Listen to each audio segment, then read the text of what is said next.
Me llamo Elvira Carmona. Cumplí 70 años la primavera pasada. Dicen que tengo las manos tranquilas de una alfarera y el corazón terco de una madre que nunca aprendió a dejar de esperar, la mayoría de los días. Esa esperanza me acompaña en esta vieja casa, al borde de San Cristóbal de las Casas, rodeada de macetas de barro, jazz suave y el aroma de lavanda seca. Pero esa mañana llegó en forma de un sobre que no pertenecía aquí. Era grueso, de color marfil, lo bastante pesado para sentirse caro. Mi correo suele ser ligero, folletos del mercado, recibos de luz, alguna carta del club de lectura local. Este tenía Guadalajara grabado en dorado y un pequeño sello de cera con una bebé. Mis manos se detuvieron en el aire antes de abrirlo. Dentro había una invitación para la boda de mi hija. Clara Vélez y Mauricio Vélez solicitan el honor de su presencia virtual. Virtual. La palabra golpeó más fuerte de lo que esperaba. Bajo la letra impresa, una nota en su caligrafía decía: «Puedes ver la ceremonia en línea. Mamá. Será más fácil para todos». Lo leí 2 veces, luego una tercera. Como si pudiera suavizarse. No lo hizo. La última vez que vi a Clara en persona fue hace casi 2 años, en la cena de Día de Muertos. Estaba en mi cocina con su bata blanca impecable, explicando por qué la familia de Mauricio prefería reuniones íntimas. Asentí, fingiendo entender. Era más fácil que admitir que nunca fui bienvenida en su mundo, un mundo de cenas de gala y eventos benéficos junto al lago, donde mis blusas de mercado y manos de alfarera no encajaban. Puse la invitación junto al viejo álbum de fotos en la mesa, el que aún guarda sus dibujos de niña entre las páginas, e intenté respirar parejo. La casa se volvió más silenciosa, como si hasta las paredes supieran quedarse quietas. Por la noche, preparé un té y me senté junto a la ventana, trazando las iniciales grabadas con el pulgar. Afuera, los jacarandás empezaban a florecer. Siempre me recordaban el vestido de novia de Clara. Cuando aún creía que la ayudaría a elegirlo, la carta quedó abierta en la mesa. El enlace impreso atrapando la última luz del día. ¿Más fácil para quién? Susurré al cuarto vacío, casi sin querer, y luego tomé mi calendario, marcando la fecha en silencio. La mañana siguiente llegó suave y gris, del tipo de día primaveral en Chiapas, cuando la niebla se posa baja en las colinas y el tiempo se mueve sin prisa. Llené la tetera y la puse al fuego, escuchando el leve zumbido que siempre venía antes del silbido. Era el único sonido que evitaba que la casa se sintiera completamente hueca. La mayoría de las mañanas seguían el mismo ritmo: té a las 7, regar los helechos junto a la ventana, revisar el horno en el cuarto trasero. Mi alfarería se había vuelto una especie de rezo lento, constante, privado. Moldeaba tazones pequeños que nunca vendí. Solo los guardaba alineados en el estante como testigos pacientes. Cada uno llevaba una intención silenciosa que no podía decir en voz alta. Pensé en la última vez que Clara estuvo aquí.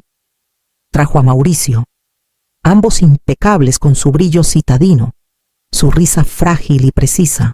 Se quedó menos de 1 hora, alegando un vuelo temprano de regreso a Guadalajara.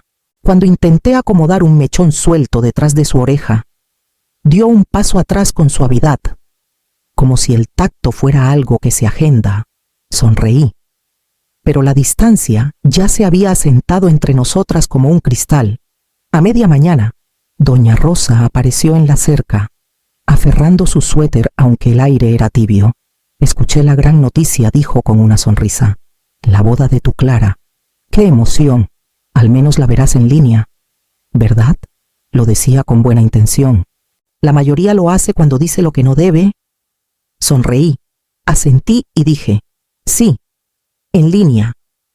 La palabra aún sabía a metal. Cuando se fue, la casa se sintió más pesada. Pedí lirios para la sala, los mismos que tuve en mi propia boda hace 48 años. Luego saqué mi vieja laptop del cajón y comencé a limpiar la pantalla con la esquina de mi delantal, cuidadosa, deliberada, como si preparara un altar. Al atardecer, Llegaron los lirios, blancos y ligeramente fragantes. Los acomodé junto a la laptop. Probé la cámara y esperé a que la lucecita verde brillara. La habitación estaba quieta, salvo por el sonido de la tetera, subiendo de nuevo hacia su silbido suave. La mañana de la boda amaneció clara y brillante, la luz del sol derramándose por la ventana de la cocina en líneas largas y clementes. Me vestí como si realmente fuera a asistir, blusa azul marino, aretes de perla y la falda gris suave que Clara una vez llamó anticuada pero amable. Preparé una tetera de té de manzanilla y puse 2 tazas en la mesa. Una para mí, otra para el espacio donde ella podría haber estado. Los lirios se abrían. Su aroma ligeramente dulce, casi demasiado educado. A las 10 en punto. Llegó un correo enlace privado de transmisión en vivo, boda Vélez Carmona. No venía de Clara, sino de alguien llamada Alejandra, la asistente personal de Mauricio. Hice clic en el enlace y apareció una pantalla gris con las palabras «Evento comenzará pronto». Esperé, con las manos cruzadas en el regazo, mientras los minutos pasaban. Cuando la transmisión finalmente cobró vida, la cámara recorrió una finca tan majestuosa que parecía un set de película. Setos perfectamente recortados, candelabros de cristal reflejados en puertas de vidrio altas, filas de sillas blancas espaciadas con precisión bajo un dosel de seda. Era hermoso, de una manera que casi desafiaba encontrarle defectos. El sonido de los violines creció suavemente por mis bocinas. Los invitados llegaban uno tras otro, sus ropas brillando bajo el sol de Jalisco. No reconocí a nadie. Luego, la cámara cambió, y ahí estaba ella, Clara. Su vestido era de satén y encaje, del color del primer amanecer. Un velo delicado enmarcaba su rostro, y por un momento olvidé respirar. Estaba radiante, cada centímetro la novia que querían que fuera, pero incluso a través de la pantalla vi lo que otros podrían haber pasado por alto: la tensión en su mandíbula, los hombros demasiado altos, sus dedos retorciendo el borde de su ramo. «Baja los hombros, cariño», susurré a la laptop. «Siempre lo olvidas cuando estás nerviosa». La imagen parpadeó una vez, un breve destello de luz y sombra. Cuando se aclaró, la cámara se estabilizó en el pasillo, esperando. En algún lugar más allá de ese marco digital, la orquesta cambió de tono, y me quedé sola en mi sala. El resplandor de la pantalla pintando mis paredes de dorado. La cámara cortó abruptamente, dejando atrás el pasillo. Apareció una nueva vista dentro de la suite nupcial. Por un momento, el micrófono quedó abierto, captando sonidos que no eran para los invitados: el zumbido de un vaporizador, el roce de la seda, susurros rápidos sobre risas nerviosas. Clara estaba sentada frente a un espejo dorado, su velo asegurado pero aún no bajado. A su lado, una joven en seda rosa Teresa, supuse. Su dama de honor sostenía una brocha de maquillaje temblando en su mano. «Dicen que vamos retrasados», murmuró Teresa. «La organizadora parece que va a desmayarse». Entonces otra voz cortó el fondo, más suave, cortante en los bordes. «La organizadora no es el problema», dijo. Una mujer entró en el cuadro, elegante y compuesta, con un collar de perlas descansando en su clavícula. Patricia Vélez. La había visto una vez, hace años, cuando Mauricio y Clara anunciaron su compromiso, un apretón de manos que se sintió como formalidad, su sonrisa demasiado ensayada para llegar a los ojos. Patricia comenzó a reorganizar un ramo en el tocador, quitando tallos, ajustando cintas que ya estaban rectas. «Esperemos que no haya sorpresas hoy», dijo en voz baja. Las palabras se deslizaron por el micrófono como una corriente fría. El reflejo de Clara se tensó. «No las habrá», respondió en voz baja, aunque sus ojos no dejaron el espejo. Sentí algo apretarse dentro de mí. El ángulo de la cámara vaciló, como si no supiera dónde descansar. Teresa puso una mano en el hombro de Clara. El brazalete de perlas de Patricia tintineó contra el jarrón de cristal. Luego, Sin previo aviso, el sonido se distorsionó. La señal se trabó. Por varios segundos, la imagen se congeló, reemplazada por una rueda de carga girando en silencio. Mi propio reflejo parpadeó débilmente en la pantalla negra. Como un fantasma, tomé mi celular y escribí un mensaje antes de pensarlo 2 veces. Respira, te ves hermosa. La palomita se quedó gris. Mensaje sin abrir. La transmisión regresó al fin. Patricia ya no estaba. El ramo impecable otra vez. Clara aún sentada. Solo el leve zumbido de las cuerdas volvió demasiado calmado, demasiado cuidadoso, como si la habitación misma estuviera conteniendo el aliento. Cuando la transmisión volvió al jardín, los invitados ya estaban de pie. Un cuarteto tocaba algo delicado y preciso, del tipo de música que llena el silencio sin atreverse a perturbarlo. La cámara se detuvo en el pasillo, donde Clara apareció del brazo de su suegro. Un arreglo que me golpeó un segundo tarde. Esperaba que Mauricio estuviera en el altar, no escoltándola a medio camino antes de hacerse a un lado, dejando que su padre tomara el relevo con un orgullo solemne que no le pertenecía. La voz del oficiante se alzó sobre la música, pulida y profesional, como alguien acostumbrado a la perfección ensayada.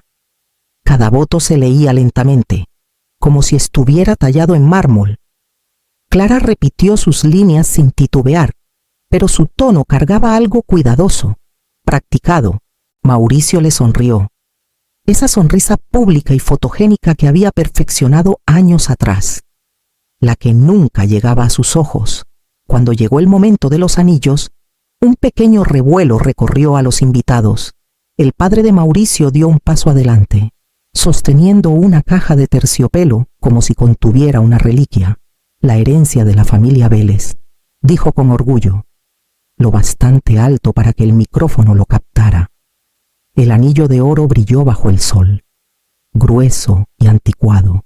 La barbilla de Patricia se alzó, satisfecha, mientras Clara lo deslizaba en el dedo de Mauricio con el más leve temblor. El oficiante pasó la página de su carpeta. El matrimonio, leyó. Es un pacto basado en la honestidad y la permanencia. Su voz dudó en las palabras. La pausa lo bastante larga para que alguien cualquiera lo notara. El violinista perdió un compás antes de continuar. Lo escuché incluso desde aquí. La mirada de Clara se desvió a un lado. La mano de Mauricio rozó el interior del bolsillo de su chaqueta, donde sonó una leve vibración un celular. Zumbando insistentemente, lo ignoró. Pero los ojos de ella siguieron el movimiento. La cámara captó el más mínimo cambio en su expresión, un endurecimiento de su boca antes de volver a mirar al oficiante. Unos pocos invitados aplaudieron temprano cuando llegó la declaración. El sonido frágil, inseguro. El resto se unió como una ola siguiendo su señal. Desde mi sala, alcé la taza de té que se enfriaba a mis labios y observé los aplausos ondular por la pantalla, precisos y huecos, como el viento moviéndose a través de un cristal vacío.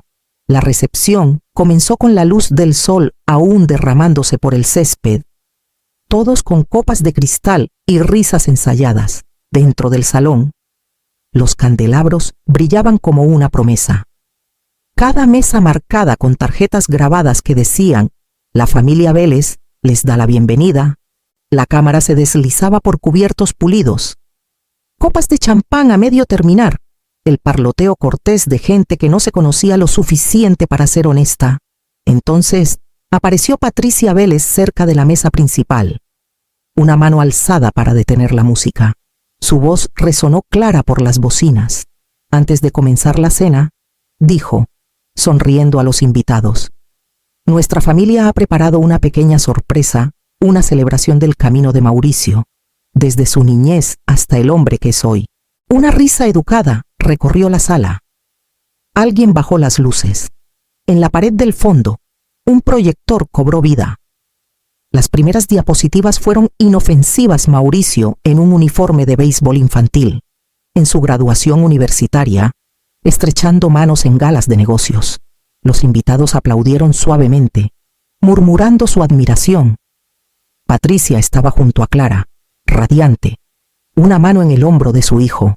Entonces apareció la siguiente imagen: Mauricio en un velero, su brazo alrededor de una mujer rubia con un vestido rojo, su rostro cerca del suyo. La audiencia dudó, insegura de si reír. Otra foto siguió la misma mujer, la misma cercanía, pero ahora en un interior, su cabeza descansando en su pecho. La sonrisa de Patricia vaciló. Debe haber algún error, tartamudeó. Solo una confusión en el archivo. El técnico audiovisual, un joven con auriculares negros, rondaba la laptop, clicando frenéticamente. La presentación seguía avanzando. Un balcón de hotel por la noche.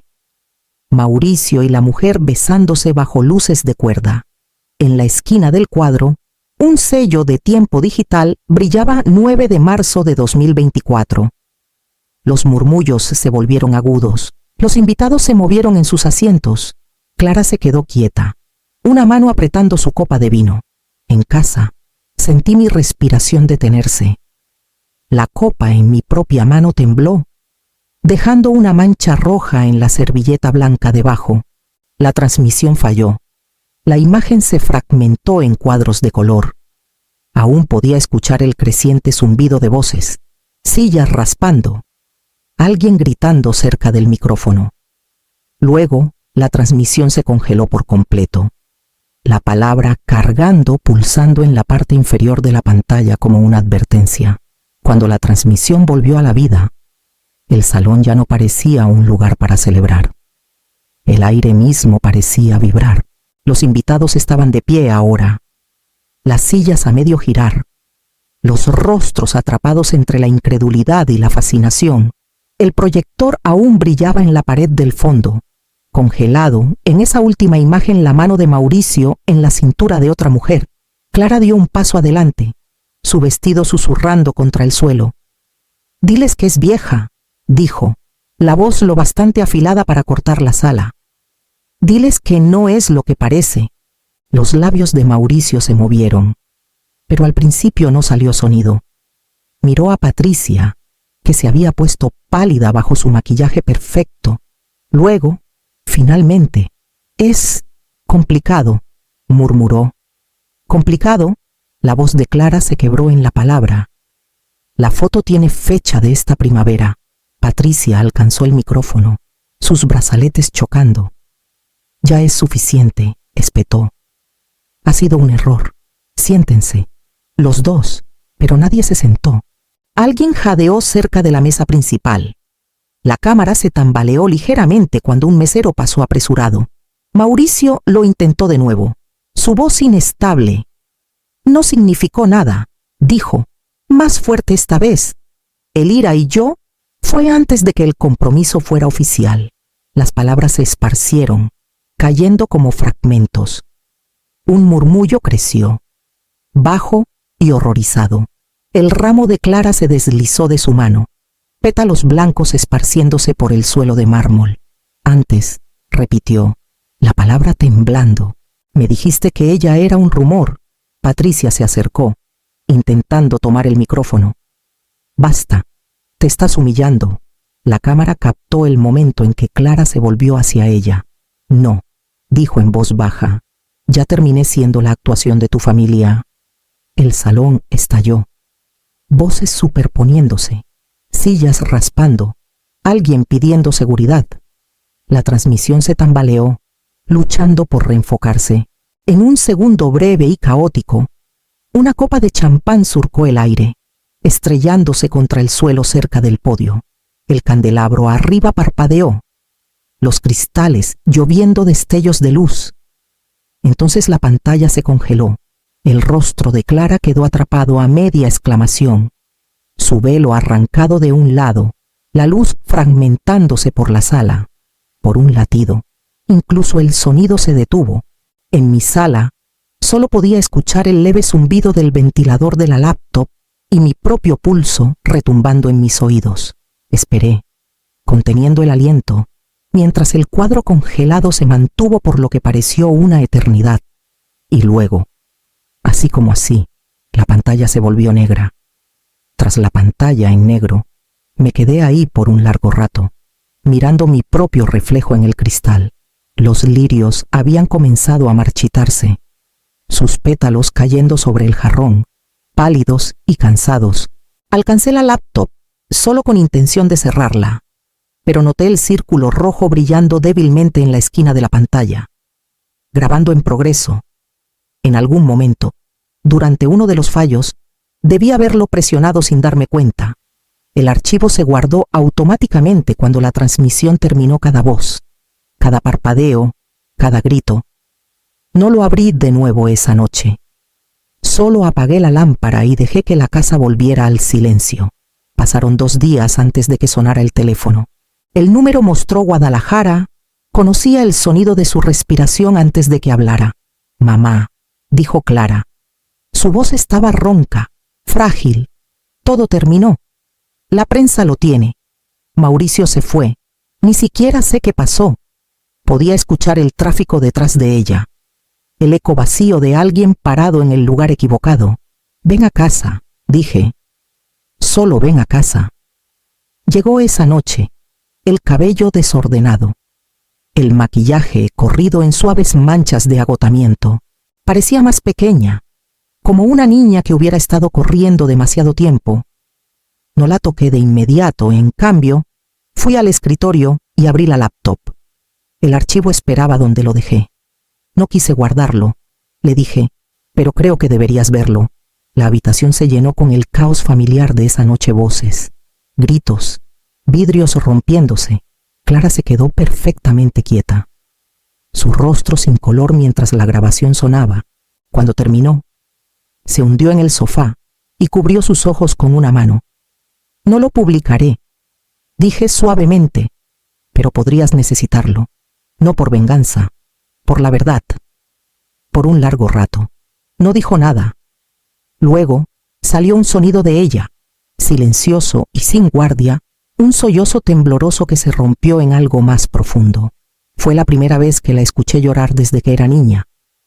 La audiencia tuvo lugar en una sala estrecha, en el 4º piso, de un juzgado que olía ligeramente a polvo y limón pulido. No me permitieron entrar, solo esperar en el pasillo. Las sillas a lo largo de la pared eran duras, del tipo que desalienta quedarse. Abrí mi cuaderno de bocetos para pasar el tiempo. Aunque el lápiz apenas se movió, mis manos temblaban de vez en cuando, pero no por miedo. A través de la puerta de vidrio esmerilado, podía distinguir los contornos de 3 figuras: Clara, sentada con la espalda recta junto a su abogado, Mauricio frente a ella, los hombros tensos, y Patricia Vélez, impecable como siempre, las perlas brillando incluso en la luz tenue. La voz del abogado se filtraba, calma pero firme, mientras los papeles crujían y las plumas hacían clic. La grabación se había convertido en una especie de espejo que no podían ignorar. Cada sonido, cada cuadro, sus propias palabras reflejadas sin adornos. Mauricio intentó argumentar que fue un malentendido, hasta que los sellos de tiempo y las voces de fondo hicieron imposible la negación. Para cuando terminó la reproducción, su mirada había caído a la mesa. Llegaron a un acuerdo antes del almuerzo, una anulación presentada conjuntamente, todos los regalos de boda y contribuciones monetarias redirigidos a un refugio para mujeres en Guadalajara, y una disculpa escrita firmada por Mauricio y Patricia. Sin declaraciones públicas, sin entrevistas, solo silencio, pero uno limpio. Cuando la puerta finalmente se abrió, Patricia salió primero. Su lápiz labial era perfecto, pero su compostura tenía grietas. Al pasar murmuró por lo bajo: «Arruinaste su futuro». Clara no se inmutó. «No», dijo, su voz firme. «Él lo hizo. Yo solo dejé de fingir». Afuera, la tarde era cálida, del tipo que se filtra suavemente en los huesos tras un largo invierno. Clara estaba en las escaleras del juzgado, papeles en mano, respirando como si estuviera aprendiendo de nuevo. Cerré mi cuaderno y caminé hacia ella. Por un momento, dudó. Luego dio un paso adelante. Nuestros brazos se encontraron, torpes al principio, luego seguros. No era triunfo, no realmente solo una especie de rectitud silenciosa, del tipo que no necesita público. Las mañanas se volvieron más suaves para cuando la paz encontró su camino de regreso a la casa. La primavera presionaba suavemente contra las ventanas, trayendo el aroma de la lluvia y la tierra fresca.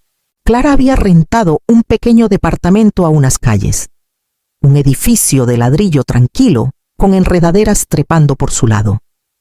Venía casi todos los días ahora, el cabello recogido, las mangas remangadas, el más leve rastro de arcilla bajo sus uñas. Habíamos reabierto el taller juntas. Lo que solía ser mi refugio solitario ahora estaba lleno del ritmo de 2 pares de manos. El torno zumbaba, constante y bajo, mientras moldeábamos tierra húmeda en algo nuevo. Clara trabajaba con cuidado, sus dedos tentativos al principio, luego confiados. «Es extraño», dijo una vez, sonriendo sin alzar la vista. Antes pensaba que el control hacía las cosas perfectas. Ahora solo se siente pesado. La mayoría de las mañanas comenzaban igual, té humeante en la mesa de trabajo. La radio zumbando suavemente de fondo. La luz del sol derramándose por las ventanas altas y calentando el polvo en el aire. Los lirios se habían marchitado hacía tiempo, reemplazados por pequeñas macetas de suculentas que ella trajo de su departamento, verdes, pacientes, silenciosamente vivas. En el estante junto al horno estaba mi laptop cerrada. Había colocado una pequeña placa de latón contra ella, grabada con palabras simples. La verdad sobrevive al congelamiento. A veces, cuando la luz la golpeaba justo, las letras brillaban débilmente. Clara lo notó una vez y trazó el borde con la yema del dedo. Pero no preguntó. No necesitaba hacerlo. Esa mañana, mientras terminábamos un lote de tazones pequeños, extendí la mano para estabilizar el suyo. Nuestras manos se encontraron en el centro, piel cálida contra arcilla fresca. No dije una palabra, murmuré, más para mí misma, afuera. Los primeros pájaros comenzaron sus cantos, el aire cargando esa esperanza silenciosa que no necesita anunciar su llegada.